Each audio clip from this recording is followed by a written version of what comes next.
I want to thank Senator Menendez for having me here today and for bringing awareness to an issue that many parents are worried about. More than that, I want to express my appreciation for his desire to act upon the concerns surrounding vaping, juuling, e-cigarettes, etc. There's a whole language around the issue, and I am certainly no expert, so I'll use vaping as the generic term. While I know many kids don't vape, we all know that vaping is prevalent in the high school and to a certain extent in the middle schools. I worry about these kids and other young family members, and I know their parents are worried too. Why are people suddenly dying and being hospitalized? We need answers now. The chemical contents that are being vaped are not clearly identified, and therefore the risks surrounding vaping are unknown.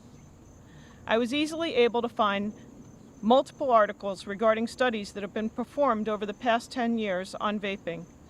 The industry cannot claim that they do not know about the harm that vaping is causing. There is no blowing smoke around the fact that the tobacco industry owns Juul. This acquisition was to redeem the decline in tobacco use that this country had finally demonstrated. Michael Blaha, Director of Clinical Research at the Johns Hopkins Center for the Prevention of Heart Disease, shares the truth about vaping.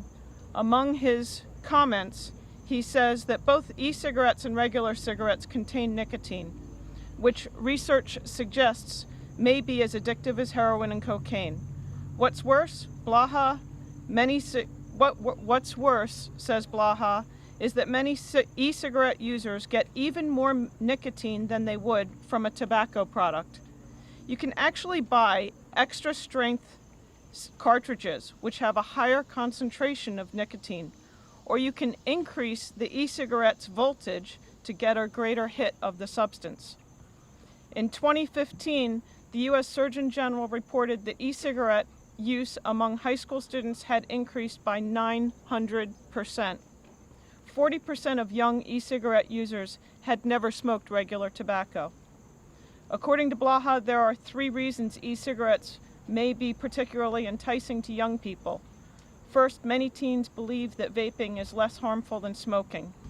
Second, e-cigarettes have a lower per-use cost than traditional cigarettes. Finally, vape cartridges are often formulated with flavoring such as apple pie and watermelon that appeal to young users. Vaping products need to stop being deceptively marketed to our young people. They have proven to be addictive and harmful to their health. A teacher friend of mine said yesterday, "It feels as though the vaping industry snuck up on our schools and our citizenry." With all the other dangers and temptation that our kids face, we don't need to add another product to the list. As a mother, I want my kids to grow up and experience their lives in full. I fear the pain other parents who have lost loved ones have had to experience because of the irresponsible greed of the manufacturers of these products. We need to protect our children from these dangerous products, and I appreciate you, Senator Menendez, for taking a stand and always being on the side of New Jersey families. Thank you. I'm Joseph Tyson, and I'm against vaping because of the unknown dangers and risks that come along with it. I know that vaping is a very common thing in this high school this year and in past years. This is a very scary thing to think about because no one really knows what's inside these vapes and how it could affect your body in the long run. It's especially frightening thought to think that vapes have killed at least 6 people so far and injured many more. I would be devastated if I woke up one morning to find out that one of my friends or teammates was in the hospital, or even worse, dead because of vaping. It hurts to think about the fact that these vapes are marketed to teens because the companies are leading to believe it will make us cool or popular.